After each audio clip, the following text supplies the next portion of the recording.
A minha primeira palavra é uma palavra de, ao mesmo tempo, agradecimento e de louvor.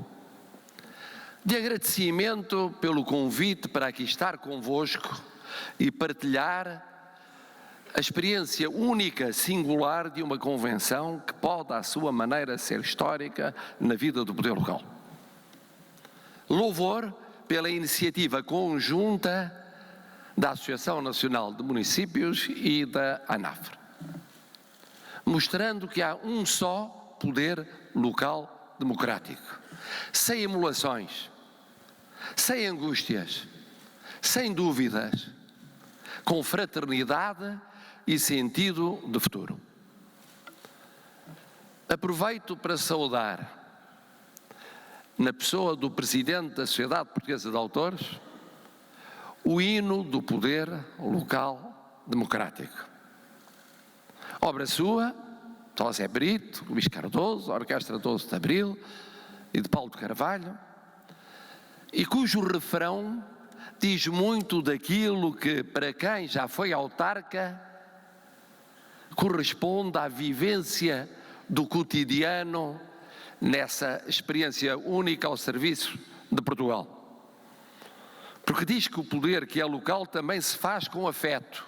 Eu diria, faz muitíssimo com afeto. Uma estrela no céu aberto, sempre nossa e por igual, para bem de Portugal. E esta ideia da igualdade na diversidade, do serviço de Portugal e do serviço com afeto, permite fazer uma evocação de todos quantos serviram o poder local durante 40 anos. Os pioneiros, desde logo. Aqueles que, na fase das comissões administrativas, da preparação das primeiras eleições, e eleitos no dia 12 de dezembro de 1976, foram os primeiros a darem os passos fundamentais na construção do poder local no nosso país. Eles estão na nossa memória, uns vivos, outros mortos, todos a merecerem a nossa salva de palmas.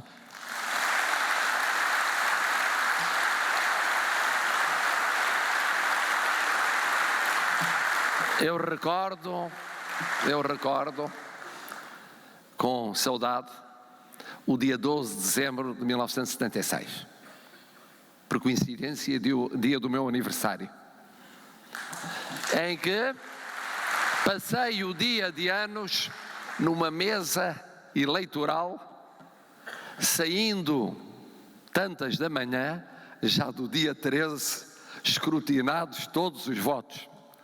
Não era candidato, mas vibrei como se tivesse sido ou fosse candidato.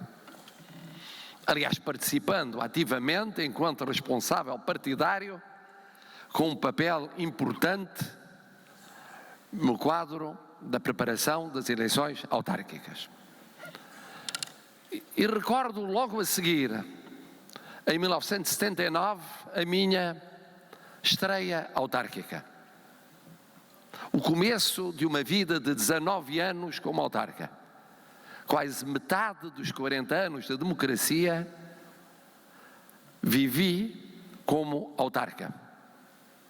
Primeiro em Cascais, na Assembleia Municipal, presidente da Assembleia Municipal. Depois em Lisboa,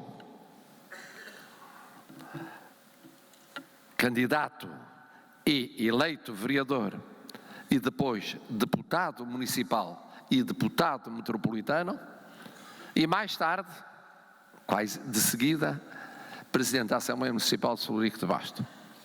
O que me permitiu viver várias fases da vida do poder local.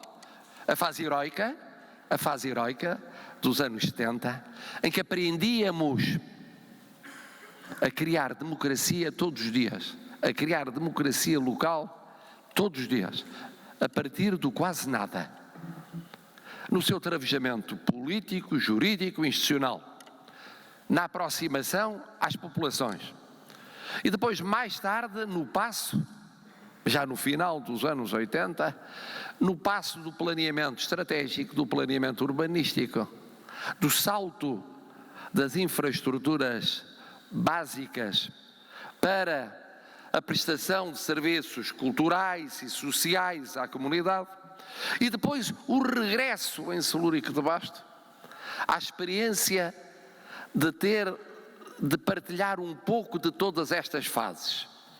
Aqui porque faltava uma infraestrutura, um equipamento básico. Ali porque a carência era social, ou era económica, ou era cultural. Acolá porque se tratava de planear o que nunca tinha sido planeado, ou de congregar esforços em entidades supramunicipais. E tem razão o Sr. Presidente da Associação Nacional de Municípios quando diz que é aí que se aprende a proximidade dos portugueses. Porque o autarca é, por definição, um responsável chamado à proximidade. 24 horas por dia. Todos os dias, todas as semanas, todos os meses, todos os anos. Permanentemente. Porque não gera dossiês nem documentos. Lida com pessoas. E com pessoas de carne e osso. Com necessidades instantes, prementes, imediatas. E esse é um desafio que faz naturalmente do autarca alguém próximo das portuguesas e dos portugueses. O Presidente da República tem de vos agradecer a todos os autarcas, e não podendo agradecer a todos ao mesmo tempo, irá convidar já em janeiro, no dia 7 de janeiro, todos os presidentes de câmaras municipais a irem à Presidência da República para lhes testemunhar a sua gratidão. Mas logo a seguir, no dia 13 e no dia 20, todos os presidentes de juntas de freguesia de Portugal. Em janeiro. E a seguir serão os presidentes de assembleias municipais e os presidentes de assembleias de freguesias. E não esquecerá os trabalhadores autárquicos, sem os quais o labor dos autarcas seria sempre insuficiente. Não vai ser possível acolher de imediato todos os autarcas de municípios e freguesias, mas até ao fim do mandato tudo será feito para que essa justiça seja prestada.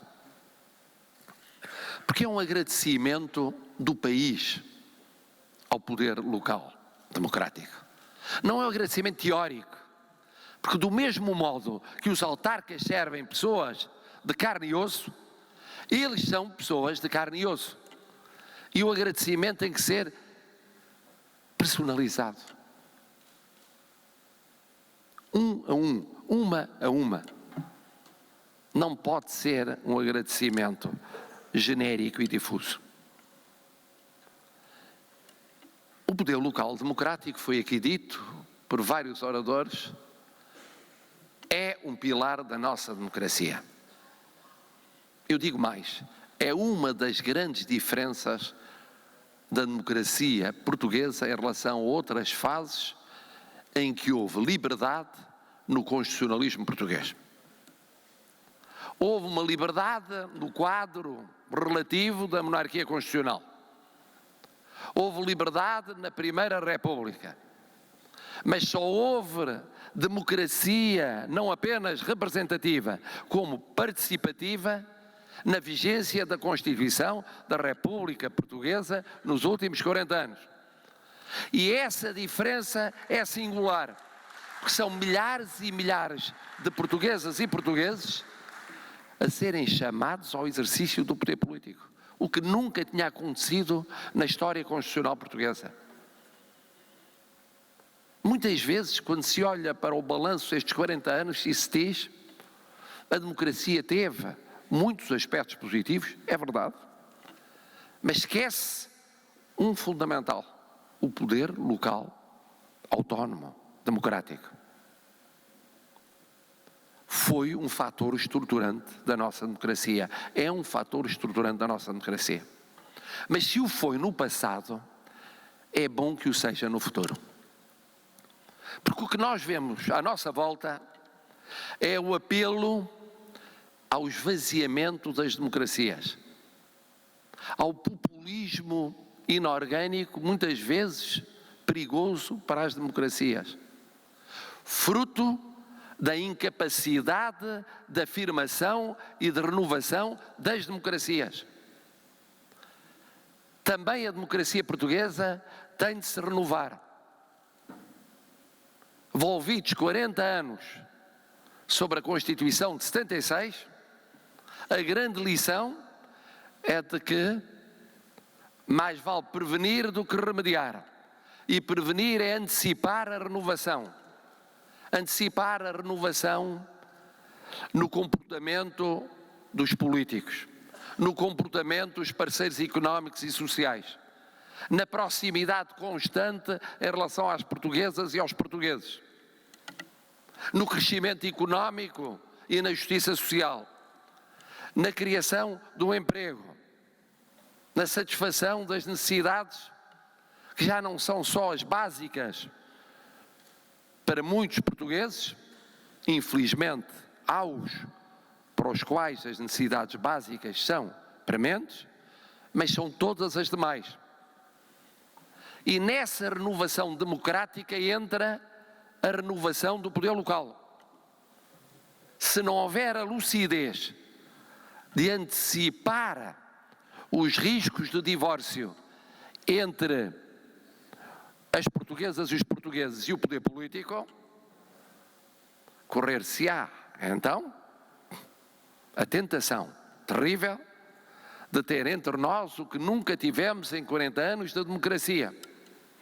E para isso o poder local é fundamental. O poder local como antídoto em relação a populismos que esvaziem a democracia. Porque havendo um poder local forte, ele está junto do povo. Ele está junto das portuguesas e dos portugueses. Ele antecipa-se nas angústias, nas dúvidas, nas crises, nos anseios, nos sonhos das portuguesas e dos portugueses. E por isso o papel do poder local é vital para a força da nossa democracia. E quando se fala aqui na renovação e se fala no passo importante da descentralização, não se pode falar apenas no cumprimento da Constituição. Não é por estar escrito na Constituição, é porque é essencial para a vitalidade da nossa democracia. É essencial para a vitalidade da nossa democracia, evitando o que se passa noutras democracias, que haja a descentralização e o reforço do poder local. É por uma questão de lucidez política, não é apenas por cumprimento de um ditame jurídico. É essa lucidez política que convida ao reforço dos poderes de quem está mais próximo do povo. O reforço dos poderes das freguesias. Embora longe vai o tempo em que se discutia acerca do papel das freguesias em Portugal. É um dado adquirido que são fundamentais para a democracia portuguesa. O reforço do poder dos municípios, das comunidades intermunicipais. Mas não basta esse reforço de poderes. É preciso que seja acompanhado dos meios adequados ao reforço dos poderes. A estabilização da lei das finanças locais, de uma lei que seja cumprida uma vez na vida, seja duradouramente cumprida.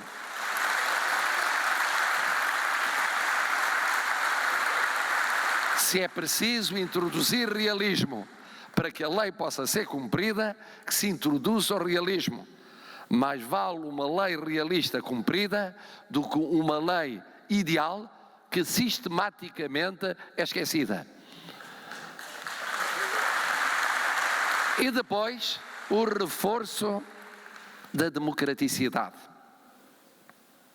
E o passo dado, não apenas nas áreas metropolitanas, mas nomeadamente na democratização das CCDRs, das Comissões de Coordenação de Desenvolvimento Regional, é uma resposta ao mesmo tempo inteligente e sensata a um desafio constitucional desde 1976. Em 1976, recordo aí também com saudade, o jovem com 20 e poucos anos, constituinte, que votou, como todos votamos, porque houve unanimidade, o poder local, democrático e autónomo, me recordo a consagração de realidades que pudessem ser supramunicipais, antevendo os desafios do desenvolvimento económico, social e cultural. E depois as crises vividas, os experimentalismos ensaiados, passos diversos levaram a que ficasse retardado aquilo que era um desígnio constitucional. Mas um desígnio que, para ser atingido, tem de ser com lucidez e com sensatez. E este passo da democratização das Comissões de Coordenação de Desenvolvimento Regional é um passo que pode ser ao mesmo tempo inteligente, lúcido e sensato. E marcar uma viragem histórica, atingindo aquilo que foi sonhado e que andou perdido nos escaninhos do experimentalismo e dos cenários impossíveis. E depois, já aqui foi dito, a garantia da participação das autarquias no quadro comunitário 2020 e na preparação do quadro comunitário seguinte, para o que é essencial que a União Europeia esteja forte. Nós não temos estados de alma em relação à pertença à União Europeia. É fundamental que a União Europeia seja forte, democrática, próxima dos povos, das populações, e que com isso possa garantir a continuidade de quadros comunitários nos quais a participação das autarquias, já admitida pelo Governo, quer hoje de manhã para o Sr. Primeiro-Ministro, quer há pouco para o Sr. Ministro Adjunto, é um sinal muito significativo. E como se chega a esta renovação democrática do poder local? Pelo diálogo, pelo consenso de regime, pela conjugação dos partidos com assento na Assembleia da República, quer os que apoiam o Governo, quer os que se lhe opõem. E também aqui eu queria deixar muito claro o louvor que merece a iniciativa do Partido Social Democrata como sinal de uma aproximação que está em curso e que é bom que tenha sucesso, havendo a abertura que existe da parte do Governo e dos partidos da área do Governo, permitindo ter uma visão de regime essencial para o reforço do poder local democrático. Esse é um sinal que é também uma lição democrática. É a prova que se pode ter ideias diferentes, e é bom que se tenha, sobre o governo do país. Não é bom que haja unanimismo quanto ao governo do país, é bom que haja caminhos diferentes, mas que em matérias de regime, como a matéria de descentralização do poder local democrático, haja ao mesmo tempo uma convergência, uma capacidade de entendimento, uma visão a médio e longo prazo, que só dá força à democracia portuguesa. Porque por aí também se fecha a porta a riscos de populismo menos democráticos. E esse é um desafio para todos nós.